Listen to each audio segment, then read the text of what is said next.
How's that? Is that all right? I somehow left my paper notes at home, but thankfully I brought my laptop with me, so I'm going to just read them off of here. And I'll get my pointer out and my bottle of water.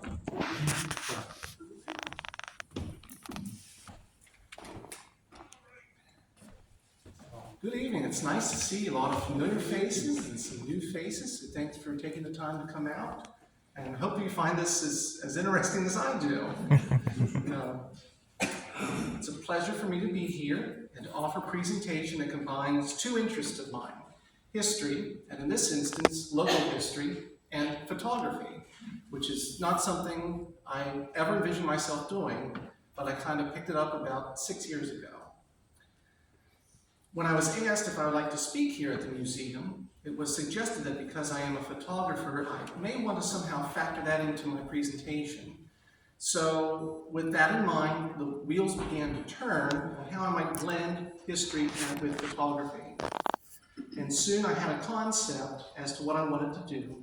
I thought I would take photographs primarily found in the first pictorial history book of Greencastle, Allison-antrim, compiled by Ken and Bonnie Shockey, and provide modern views of these same scenes. Street addresses were listed with a lot of the photos, so I knew exactly where I needed to go. And I will hold up, so I think you can still, if this would interest you too. So this is the first pictorial history book, which I think you can still purchase here at the museum.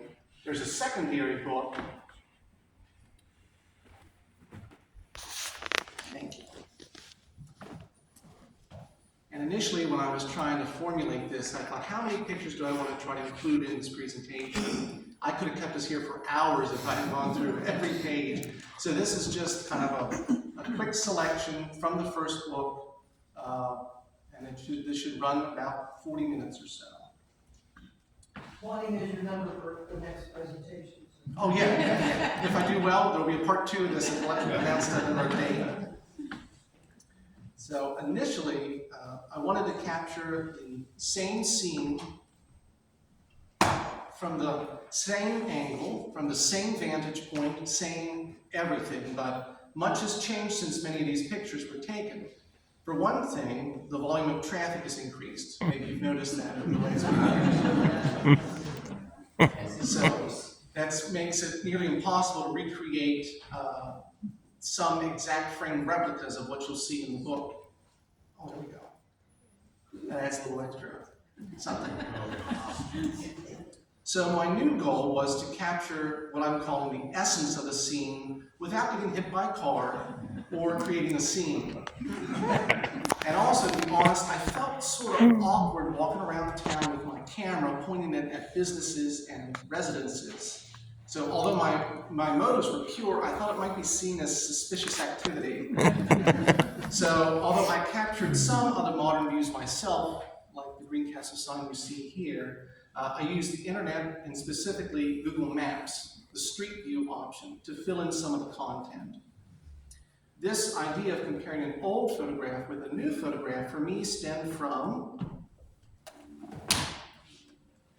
this book concerning the Gettysburg battlefield. Civil War history and Gettysburg history, that's kind of what hooked me into the world of history. This book is entitled Gettysburg, A Journey in Time by William Frassinito. In the 1970s, Mr. Frassinito set out to locate where post-battle photographs were taken. He looked for rocks, trees, and physical clues in the terrain to pinpoint where the photographer stood to capture the scenery and the awful, gory, and terrible results of battle surrounding the rural town of Gettysburg. His work has helped the National Park Service identify parts of the battlefield portrayed in these post-battle photographs and provide federal authorities with a visual depiction of how the battlefield appeared in July of 1863. The NPS at Gettysburg has set as its goal to restore the ground as it appeared at the time of the battle. Photographs from the likes of Matthew Brady in particular, as well as Alexander Gardner, Timothy O'Sullivan, and James Gibson helped modern-day students of the battle understand the ebb and flow of events that occurred on the battlefield from July 1st through the 3rd, 1863.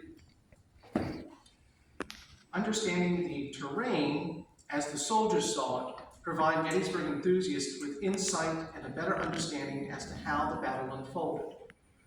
Historical photographs provide a window through which viewers from today, the present, can look back and gain an idea about the people of the past and their lifestyles.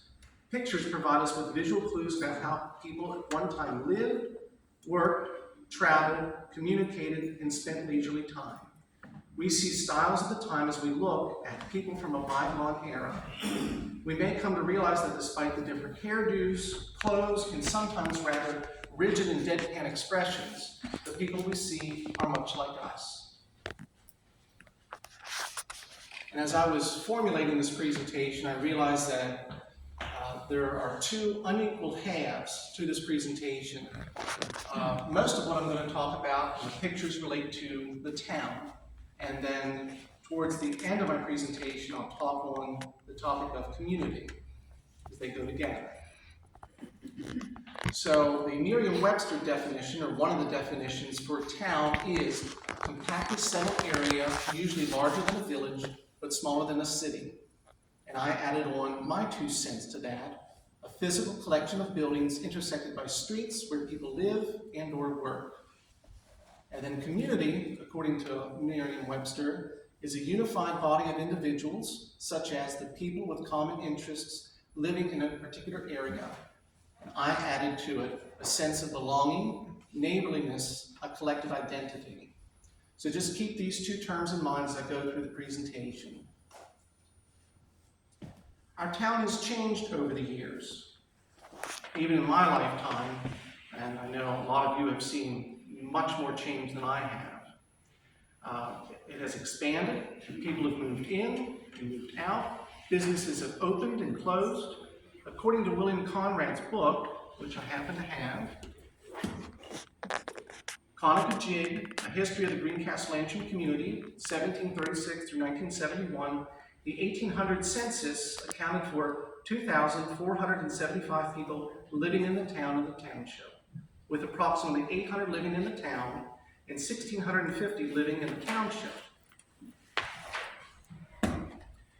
According to online sources that cite the 2020 census, Greencastle has a population of 4,251. As I was looking through pictures of Greencastle, I created a series of categories related to the physical changes we see in our town. The photographs chronicle these changes, and we can go through these now. The first category is the repurposing of a structure. The building remains intact, generally speaking, but plays host to a different business or serves a different function than how it is depicted in the historical image of the book. Fresh paint, new signage, and innovative layouts are implemented to give a physical space a sense of being original. In this category, we can begin by focusing on 2 businesses that have recently closed. Memories are fresh about both of these establishments. We dined here, moving from Sunnyway Diner to the left, now a Mexican restaurant called Casa Galve, and we shopped here. We have recollections. We have stories about these 2 specific places. There is an interest in learning about who began this, why it was started, and how it was maintained for decades. This interest was apparent because during Old Home Week, the one reminiscing session that focused on Sunnyway Foods, which is where this photo was taken, the room was packed with attentive listeners. A connection existed and still exists between the Martin family and Greencastle residents. And I guess it was last year at this time, when Sunnyway was closing, I kind of felt prompted to go and to take pictures inside and outside the building. So I guess last year at this time, I went to the customer service and just simply asked if it was okay to go around the inside and to take pictures. And they said it was perfectly fine with them. They encouraged me to go upstairs, so up to where the cafe was. And I was told that people had been in and out with their cameras and their phones, so a lot of people were kind of in that moment trying to save a little bit of their past. Businesses featured in the pictorial book are mostly long gone, and the owners, staff members, their names and personalities are fading away more and more with each passing year from our living memory. The museum shines a light on what existed in this town, and the people who pioneered industries, opened shops, provided services, the people who built and maintained the town and developed the Greencastle-antrim community. The objects you see on display here in the barn and in the house are just objects without the historical context. Names, dates, and stories provide meaning and significance. How is this connected to Greencastle? And why should this be added to the museum's collection? In the case of the property located at 23 West Franklin Street, a new facade hides the markings of the past. The photos on the left and in the center were taken by my grandmother, Jean Zimmerman. I moved into her house in November of this last year after she moved to Menahaven in the summer. In the storage room were 12 boxes, various sizes, of photographs covering a timeline from the 1940s to the 2020s. Many were family-related photos. Nanny was the family photographer for years and was rather meticulous at keeping records. Most prints include on the back a date, where the photo was taken, who is in the picture, and the occasion. It makes it easier for someone like her grandson to understand why this photo is here in her collection. She also had photos related to social and civil groups she belonged to. She made an impact on the Greencastle-antrim community, both her and my grandfather, Harold Zimmerman Sr. They made what I consider to be a lasting contribution that continues to do good work here and now. I also found among the boxes photos she had taken around town. Not to mention there was another whole collection of course, my grandparents started the Zimmerman Funeral Home, which became Zimmerman and Son Funeral Home, and my dad had operated that for 40 plus years and retired a few years ago. But my grandmother, every new layer of carpet, 7 drapes that went up, every painting project, anything new or different around the funeral home was documented with a photograph. So if you want to see the evolution of the funeral home, I can put together a scrapbook for it. That is another presentation. We got that next one home out. But it does help. A lot of us are visual learners. I know for myself, that was kind of the fun part of putting this project together, of seeing what existed in town, and what's there now, if anything. So here we are seeing the Leiter's Farming Implements building getting a new look. And I kind of remember this because on the back side of this building is the funeral home property. So I kind of remember a little bit of this going on. And initially it became a barbecue restaurant, and then was a Mexican restaurant called El Sombrero, which maybe some of you have been customers of. And now it is owned by Kryptonite Toys, which is on the far right there. You can see how it's changed again.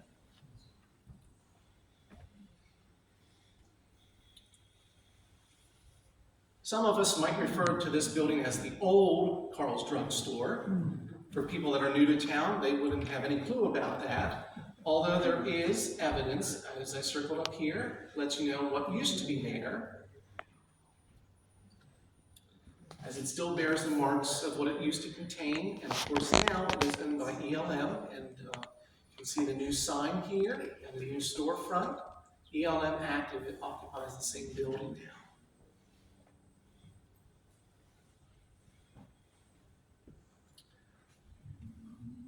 And of course, we have the new Carl's Drug Store building located at 145 North Antrim Way.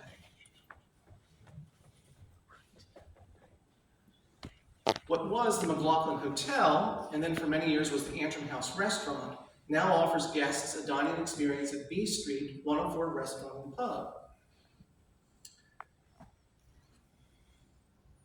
At the eastern end of that building, what was once the entrance to the Gem Theater is now the entrance to the Gem's Ale House and wood-fired kitchen.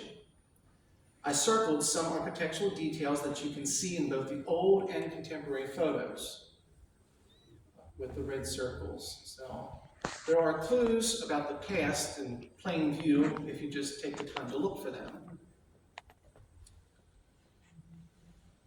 From the W.H. Whitmer and Brothers Grocery to All Things Country. And you can see how the window panes, the glass panes, are still here.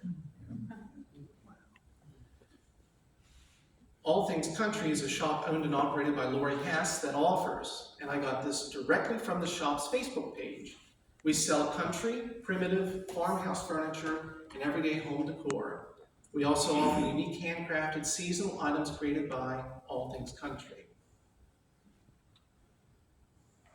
From a women's hat shop owned and operated by Margaret Gates, circa 1900, to a modern CPA office.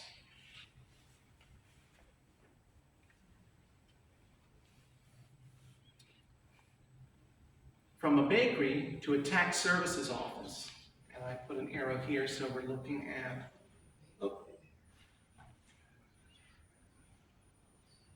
there we go. So we're looking right here at the front of this building. And I used to live up the street to the left here, and boy, if there was still a bakery, I would have been a frequent customer for sure. A loyalty program membership, no doubt. And then from a hardware store owned by Edgar Pensinger to an art studio called the Chatty Chameleon. From a two-story engine house used by the fire company to Borough Hall.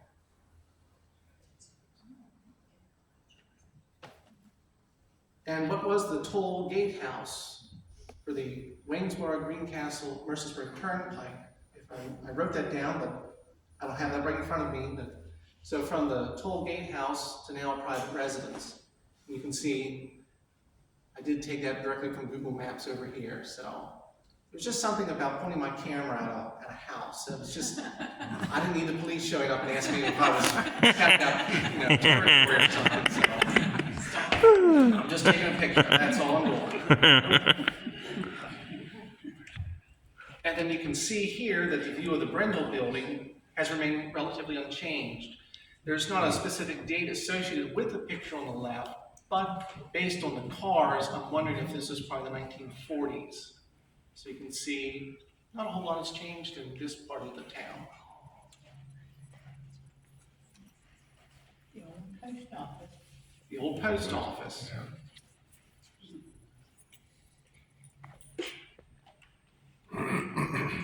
Not exactly the same angle between the two photographs. North Carlisle Street was closed at the time. I took the present day photo, but I thought that was a perfect opportunity and the safest conditions for taking a photo at this angle. I didn't have traffic coming behind me. You can see the building on the right in the background here hasn't changed its shape a whole lot. This has changed. So, but of course, people that are longtime residents know what was there, and now we have a Chinese restaurant here. Another category is the demolition of a structure to make way for something new. So I did use some other pictures that my grandmother had taken. So this shows in March and April of 1996, on the left-hand side, showed the demolition of houses to make way for the large parking lot and courtyard for the Evangelical Lutheran Church. So between March and April on the left of 96 to October of 96.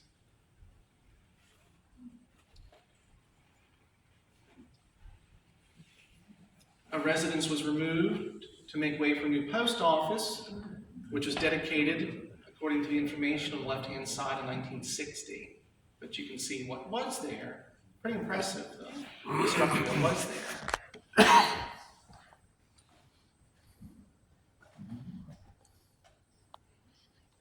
The large public school building was removed by the early 1980s on South Washington Street at the intersection of Franklin. And some of you may have attended this school. I was part of the class. We were the last at the Shady Grove Elementary. I was the first class to be at the new primary school building. think the fall of my first grade, I was out at Shady Grove, and the spring of my first grade year, we were in the new primary school building.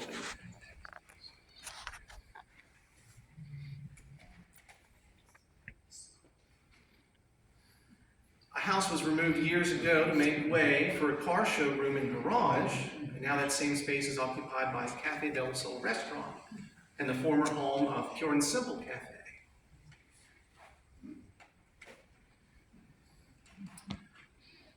Another category concerns when a disaster strikes, like a fire. The old town hall building, built in 1871, was unfortunately lost in January of 2006 due to a fire, displacing 13 people, affecting 5 families, and destroying 2 businesses. So what do you do with such a space? What stipulations or regulations are in place that might affect future plans? For 17 years, the space was empty. But then in the summer of 2023, it was purchased by the borough, which is currently in the process of raising funds that will convert the empty lot into an outdoor venue that can host community-oriented events. And I got that according to an online edition of the Echo Pilot, dated July 6th of 2023. These were pictures my grandmother took on the left-hand side, January 30th of 2006, just a few days after the fire happened.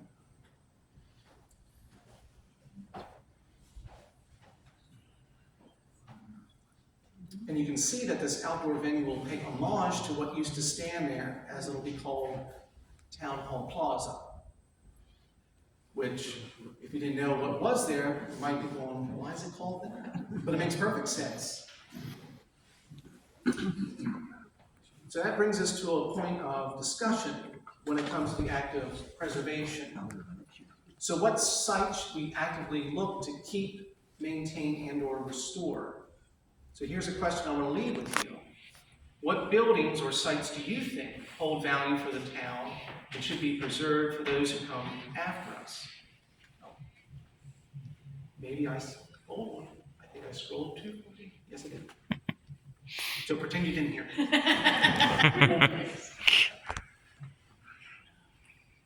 Here we go. The final category. This will fit much better. The final category includes 2 of our most iconic sites here in Greencastle, the town clock and Martinsville Bridge. They have remained a part of the town's landscape for years, and I do not believe they will be removed at any point in time. They are, you could say, timeless treasures entrusted to us to preserve for future generations. Now that brings us to a point of discussion when it comes to the act of preservation. What sites should we actively look to keep, maintain, and/or restore? And what buildings or sites around town do you think are worth keeping? And then when you get into preservation, then you follow that up with, if you're going to preserve a site like the bridge, now you need to provide some interpretation. So you need to add signs and pictures that give a history that kind of explain to people why this is here, what's the significance of it. And of course, that all takes money, preservation and interpretation. But one without the other, it just doesn't work. So now switching gears from the town, now to talk about community. So I'm going to ask you just a simple question. When I say Greencastle, what comes to mind? What do you see, or who do you see? You might very well picture in your mind's eye the town clock.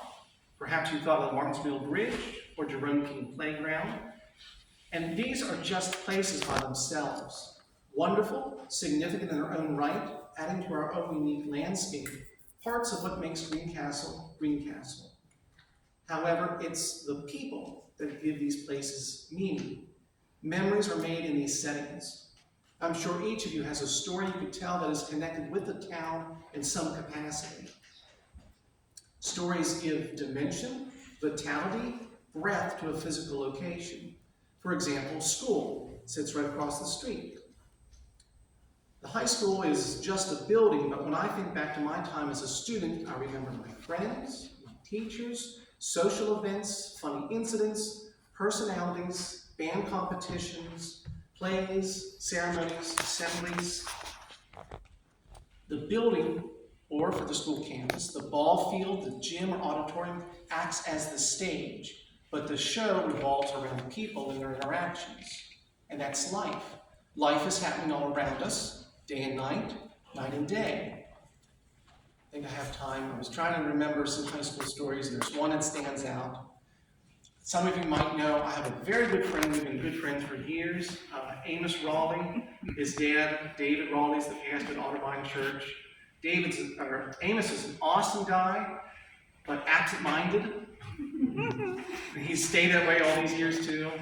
And I wasn't with him at the time, but I remember he had an English class, I guess in the morning, and they needed to walk over to the school farm. I don't know if they were writing short stories or gaining inspiration from nature with poetry. I don't know what they were doing, but he walked over with his class and he brought back a stick.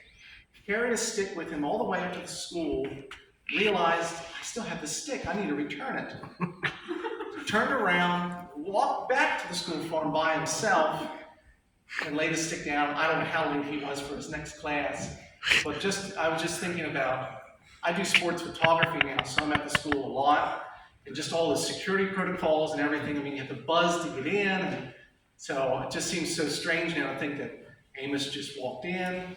I think he might have even passed our principal, Jack Appleby, at the time. Didn't even, ask Amos what he's doing with the stick.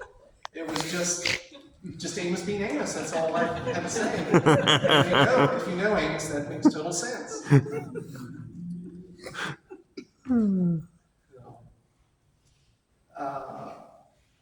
So earlier this year, Greencastle was voted the best community in the tri-state area in the spring, an honor earned 2 years in a row. Mayor Ben Thomas Jr., who is here with his wife, and Executive Director of the Greencastle Chamber of Commerce, Kylie Moore, were asked to share their thoughts on the recognition at a public event. And you can watch this brief interview on the Allison-antrim Chamber of Commerce's Facebook page. Just look for the April 7th, 2025 post. The mayor credited, and if I misquote you, you let me know. But you credited Greencastle winning the title because of what you called quality of life, which you described as communal activities, the school system, friendly neighbors, and highlighted in particular our triennial celebration of Old Home Week. Small businesses were also given credit for playing such an integral role in the community. So, what makes a town a community? The people. How do you preserve a sense of community? By doing activities with people. And I wanted to include, I took this group picture. These are the two teams for the old boys ball game that happened over Old Home Week. And it hit me differently this year because you could be an old boy if you were over 35 years old. Which I was, so. I actually had a couple classmates that played in this, so. But I wanted to include this picture not only because of this, but just to look at the grandstands, which are the same grandstands behind this ball team of the 1920s. So that's another cool aspect with historical photographs that, and I could have said this earlier with some photos, but you can stand where people stood 100 years before, and it kind of gives you that sense of time travel, that I'm here, we're right here in 2025, where these men were standing in the 1920s. Same structure, just kind of, I've heard that before. It's about the closest thing to time travel that you can get to. And I wanted to include this picture down here too. This is of an African-American softball league that played in Greencastle. Of course, now everybody plays on one team. There's no segregation. And yeah, that was a very fun the baseball game. I never played sports. I was never interested in sports. I started doing sports photography a few years ago for the school. And now I'm in my third cycle because I enjoy it. The kids have given me awesome feedback. But I still don't pay attention to what's going on with the game. I'm just caught up in taking pictures. You guys can go anywhere in. What's the score? I'm oblivious. I don't know. Usually there's be baseball and basketball. I do, yeah. Yeah, there's periods with some, there's hands, and yeah, I do know that. Just the basics, just the basics. So don't ask me what the rules are, goodness knows. But I also want to ask you too, how do you preserve a sense of community? And how does a sense of community, or how do you personally get involved in the community, in our community? How does a sense of community or belonging get lost? And I'm going to drink some water before I finish that thought.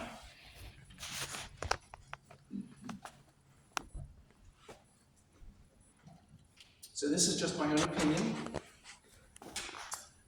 But I think when we break connections, stop supporting small businesses,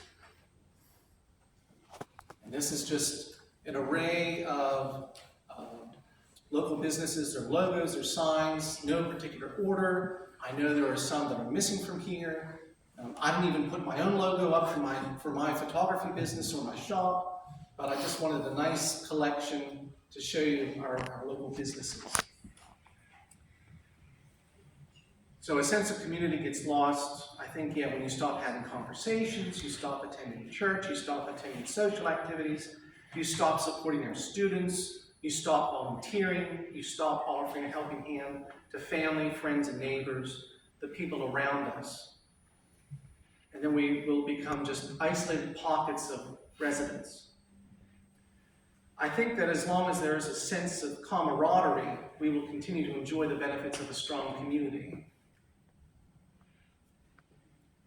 This is us. This is the spirit of the Greencastle-antrim community, and may God bless our efforts to maintain it. Thank you for your attention. If you have any questions, feel free. Because I have a photography business, I thought it only proper to bring some photography products along with me that highlight my work. So I have a table there with greeting cards, matted prints. I also have business cards there with contact information if you'd like to reach me for any reason. And I'll just do a little selfish